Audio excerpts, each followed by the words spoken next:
Higit 2 buwan matapos humagupit ng superbagyong Yolanda, may mga natakpuan pa rin mga bungo at buto ng mga tao sa baybayin sa lungsod ng Tacloban.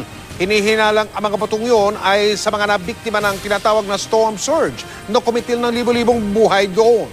Nakatutok si Mark Zamorano. Sa baybayin ito sa likod ng nawasak na Botanical Gardens dito sa Tacloban City kaninang umaga, napansin namin ang umpukan ng mga residente. Nang aming usisain, natagpuan pala nila ang mga bahagi ng kalansay ng tao. Natabunan na ng basura at buhangin, pero nakalitaw ang bungo at ilang pirasong buto. Hindi malinaw kung galing sa iisang tao ang mga buto. Paniwala nila, nalunod sa storm surge ang biktima. Hinukay ng mga residente ang mga buto at agad namin itong pinagbigay alam sa local government ng Tacloban. Buto po. Inilibing ang mga buto sa mass grave sa Barangay Suhi sa Tacloban. Halos 2 buwan na nga ang lumipas mula nang salantain ng Super Typhoon Yolanda ang Tacloban Leyte. Pero hanggang sa ngayon, nakakakuha pa rin ng mga bangkay at ngayon ngay mga buto na ng biktima.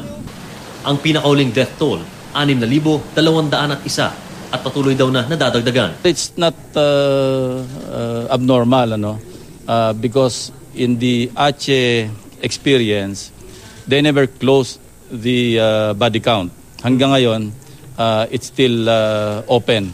Yun ang sinabi ni Pacontoro. In our case, we really cannot close the body count do sa mga victims ng Yolanda. Ang maganda, patuloy rin daw ang pagpasok ng tulong mula sa foreign organizations.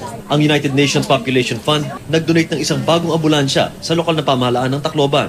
Bukod daw sa pagpapagawa ng bahay at suporta sa pagkain, kailangan din bigyan pansin ang ibang pangangailangan ng residente. We have 3 top priorities: that people are safe, that people, and that includes are healthy and have the healthcare they need, that people have the food they need to be nourished, and of course the housing.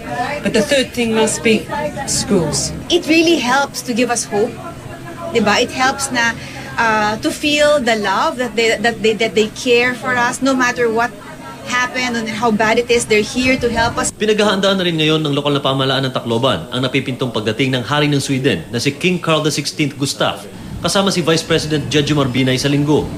Bantay sarado ng Tacloban PNP ang lugar. Kabilang na ang personal security detail ng hari at ilang miyembro ng Presidential Security Group o PSG. Dito lang sa Tacloban City, we can use about 150 personnel, yung augmentation plus yung mga traffic personnel natin. Hindi ito ordinaryo na bisita, kundi ito isang king, kaya kung ano man yung nararapat na security preparations na para sa kanya gagawin natin. Dagdag ng PNP, tahimik at mababa naman ang crime rate ngayon sa lalawigan at wala naman silang natatanggap na reklamo mula sa mga foreign aid officers na kasalukuyang nandito. Mula rito sa Tacloban, Leyte, Mark Zamorano, nakatutok, 24 oras.